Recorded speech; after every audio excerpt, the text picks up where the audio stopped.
Hello बच्चों, welcome to Harsh public school Gurugram YouTube channels. तो आज हम बच्चों कवर करने वाले हैं चैप्टर 9 मैट्रिक एंड मेजर्स, और इससे पहले के चैप्टर जैसे geometry, factor and multiples and so on.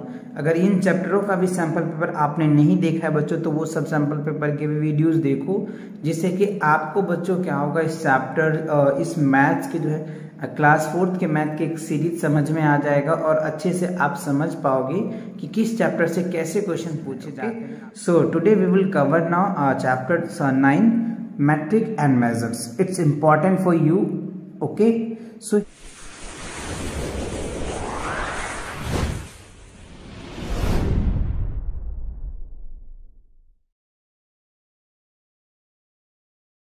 Here is that first question कह रहा है to convert higher unit of mass into smaller unit. अच्छा देखो क्या कह रहे हैं बच्चों, जो हमारे पास यूनिट होता है ना, कन्वर्ट कह रहा है कि हायर यूनिट को अगर हम स्मॉलर यूनिट में कन्वर्ट करते हैं तो क्या करते हैं, we need to that multiply, divide या सब्ट्रैक्ट।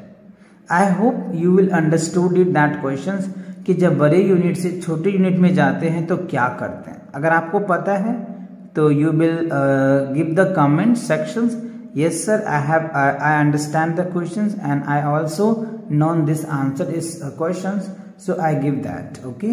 अगर A है तो A, B है तो B, C है तो C आपको बताना है।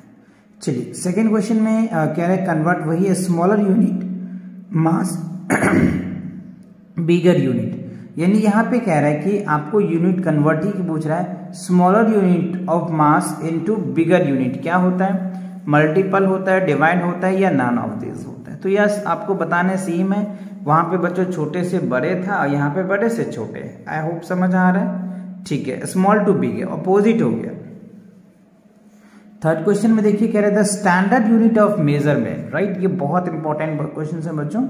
The standard unit of measures of length, right. Length का जो स्टैंडर्ड यूनिट होता है, वैसे मेजरमेंट करने के तो बहुत यूनिट होता है, जैसे आपने सेंटीमीटर कहा, मीटर कहा, किलोमीटर कहा, है ना, डेकामीटर कहा, ये सारे मेजरमेंट ही है। बट स्टैंडर्ड यूनिट क्या होता है वो आपको बताना है। मीटर होता है, लीटर होता है या ग्राम होता है, जो भी होता है आपको बताना है। फोर्थ क्वेश्चन में कह रहा है कि कन्वर्ट इनटू लोअर यूनिट। अच्छा यहाँ पे 8 लीटर्स है, इसको मिलीलीटर में कन्वर्ट करना है, तो पता है आपको क्या करना है, इसमें से क्या ऑप्शंस होंगे आपको बताने हैं। चलिए क्वेश्चन नंबर 5 में देख लीजिए क्या कह रहा है, convert into higher unit, that means 1147 gram, इनको केजी में कन्वर्ट करना है। तो क्या करना है आपको पता है, और इसमें से कौन से ऑप्शंस होंगे ये भी आपको बताना पड़ेगा। चलिए क्वेश्चन नंबर 6 में देख लेते हैं, काफी इजी क्वेश्चंस है बच्चों इस तरह के। अगर आप थोड़ा सा कॉन्सेप्ट पढ़ लेते हो ना, तो आप आसानी से इन सभी सैंपल पेपर को कर पाओगे। और फिर भी अगर कोई डाउट होता है या कोई दिक्कत होता है तो इस जो क्लास 4th के कंप्लीट मैथ्स का मैंने एक प्लेलिस्ट बना दिया है बच्चों, जहां पे आपको हर एक सैंपल पेपर के सॉल्यूशन मिल जाएगा। अगर आप उस चैप्टर को अच्छे से एक बार कर लेते हैं ना, तो हर एक चैप्टर के जितने भी चैप्टर वाइज मैंने सैंपल पेपर आप लोगों के लिए बनाया है ना, वो सभी का सॉल्यूशन मिल जाएगा। तो आप चैनल पे विजिट कीजिए, चैनल पे विजिट करने के बाद प्लेलिस्ट सेक्शन में जाइए और वहां पे क्लास 4th के मैथ्स पे क्लिक कीजिए, आपको इंटायर वीडियो मिल जाएगा। आपको जिस भी चैप्टर के सैंपल पेपर को सॉल्व करना है उस वीडियो के हेल्प से आप सॉल्व कर सकते हैं, ओके। चलिए तो देख लेते हैं बच्चों, क्वेश्चन नंबर 6 में कह रहा है convert the 8 kilometer into meter. अच्छा 8 किलोमीटर को क्या करना है आपको मीटर में करना है। तो डू यू नो कि 8 किलो यानी 1 किलोमीटर में कितने मीटर्स होते हैं, ये तो आपको पता ही होगा, है ना। कितना होता है, 1000 होता है। तो आपको समझ आ गया होगा अब कि 8 किलोमीटर में कितने मीटर्स होंगे, है ना। चलिए तो ये तो आपको ऑब्जेक्टिव टाइप क्वेश्चंस था, राइट। अब जो है बच्चों हम करेंगे 2 मार्क्स से क्वेश्चन जो काफी इंपॉर्टेंट है आपके लिए, राइट। चलिए क्वेश्चन नंबर 7 में देखो कह रहा है convert the following into centimeters and millimeter. अच्छा सेंटीमीटर में भी कन्वर्ट करना है और मिलीमीटर में भी कन्वर्ट करना है। ये आपको मिलीमीटर में ऑलरेडी दे रखा है, मिलीमीटर में दे रखा है, इसको सेंटीमीटर में कन्वर्ट कर देना है और जो बच जाएगा वो मिलीमीटर में ही रहने देना है। Clear, okay. अब अगला क्वेश्चन में कह रहे हैं ऐड। तो देखो ये आपको एक वैल्यू दे रखा है, ये एक वैल्यू दे रखा है और ये एक वैल्यू दे रखा है। इस वैल्यू को आप चाहो तो हॉरिजॉन्टली ऐड कर सकते हो या कॉलम वाइज ऐड कर सकते हो। ये आप जिस हिसाब से करोगे आप उस हिसाब से कर सकते हो, बिकॉज यहाँ पे क्वेश्चन में मेंशन नहीं है कि आप इसको कॉलम वाइज कीजिए या हॉरिजॉन्टल कीजिए। ओके, चलिए क्वेश्चन नंबर 9 में देखिए कह रहा है विनय गेन 4 kg 547 grams.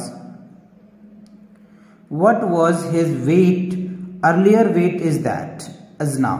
तो देखो पहले का जो वेट है बच्चों वो इसका इतना है और इतना वेट जो है वो गेन कर गया बच्चों, यानी बढ़ गया। तो आप समझ रहे हो, अगर मान के चलो आपका वेट जो है आज के डेट में मान के चलो कि आपके पास आपका वेट 20 kg है, ठीक है, कितना है 20 kg, और कुछ दिन के बाद आपका वेट क्या होगा बच्चों 2 kg गेन कर गया, मतलब बढ़ गया, तब आपका वेट कितना हो जाएगा 22 kg। समझ रहे बात को? तो हमने यहाँ पे क्या किया है, ऐड किया है ना, तो यहीं पे वही सेम बात करना है बच्चों।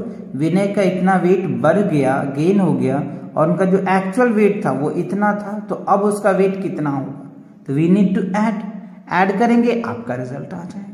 क्लियर? ओके, चलिए अगला क्वेश्चन को भी देख लेते हैं। Needed for a welding was 1000 liters. The milk supply of 289 liters 250 milliliters was provided. Now how much more milk was needed? अच्छा देखो ध्यान से समझिए क्वेश्चन को। वर्ड प्रॉब्लम के क्वेश्चन को बच्चों अच्छे से समझना पड़ता है, क्योंकि प्रॉपर स्टेटमेंट भी लिखना पड़ता है ना, इस वजह से।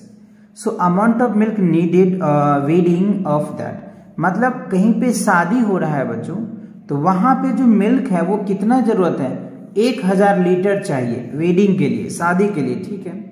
बट ध्यान दीजिए अब आगे, द मिल्क सप्लाई कितना हुआ 289 लीटर्स और इतना मिलीलीटर्स प्रोवाइड किया गया। तो how much money milk was needed, तो और कितने दूध नीड है बच्चों उस वेडिंग में, तो we need to subtract it, है ना। तो आप 1000 लीटर में से इतना आपको सब्ट्रैक्ट कर देना है, तो आपको पता चल जाएगा कि कितने लीटर्स की और नीड है उस वेडिंग में। ओके, क्लियर हो गया ना, गुड।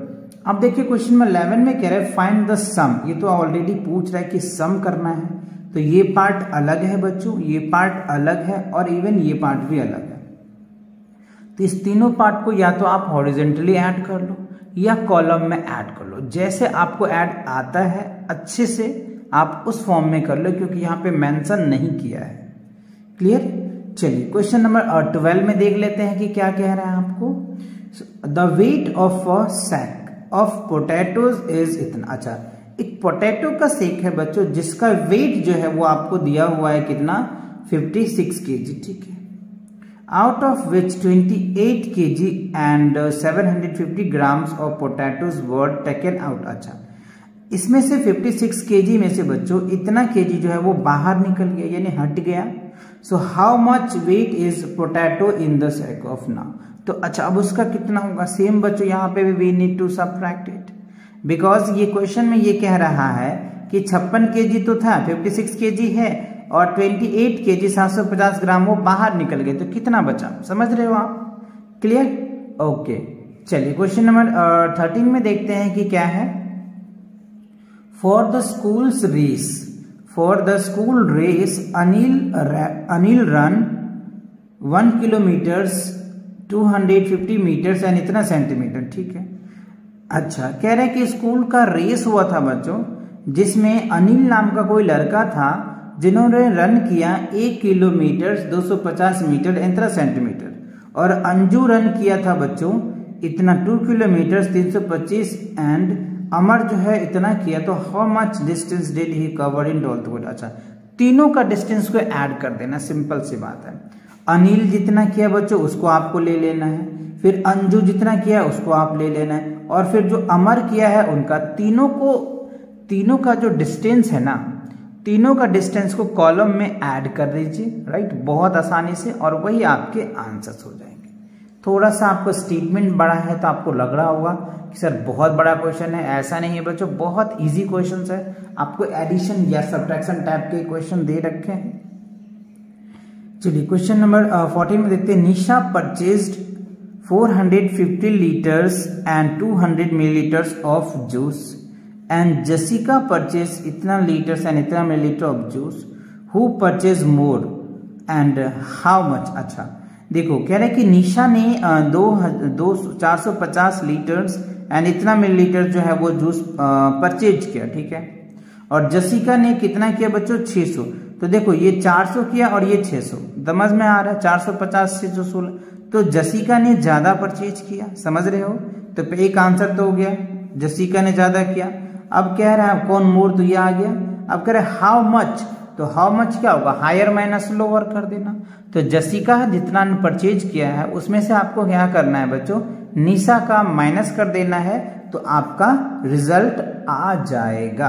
क्लियर। आई होप आपको ये समझ आ गया होगा अच्छे से, इसमें कोई दिक्कत नहीं हुई होगी, कोई परेशानी नहीं होगी। क्लियर। चलिए तो बढ़ते हैं। इसी के साथ ये चैप्टर भी आपके कंप्लीट होते हैं, ये सैंपल पेपर भी आपके कंप्लीट हो जाते हैं, राइट। तो मिलेंगे नए चैप्टर के नए सैंपल पेपर के साथ बहुत जल्दी बच्चों। और लास्ट में ये रिक्वेस्ट है बच्चों, जो भी क्लास 4th के बच्चे हैं जो आप अच्छे से पढ़ रहे हैं उन तक ये वीडियो जरूर पहुंचाओ, जिससे कि वो बच्चे भी समझ पाएंगे कि कैसे सैंपल पेपर बनते हैं, कैसे टेस्ट बनते हैं आपके, है ना। तो आप उनको अच्छे से तैयारी कर पाएंगे। क्लियर। चलिए तो मिलेंगे नए वीडियो के साथ बहुत जल्दी, तब तक पढ़ाई करते रहे। All the very best.